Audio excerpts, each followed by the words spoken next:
Negosyante. Salitang masarap pakinggan.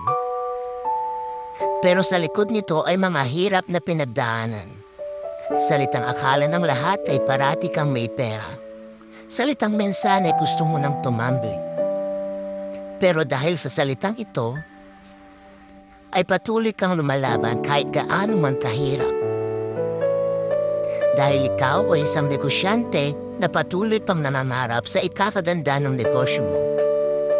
Hindi po ibig sabihin na may negosyo ka o nagnenegosyo ka mayaman ka na. Mayaman lang po kami sa pangarap at pananalig na mabago ang pagmulong buhay namin. Kaya bago mo isipin na mayaman na ang isang negosyante, malamang hindi mo alam ang hirap at pagod na pinagdaanan niya.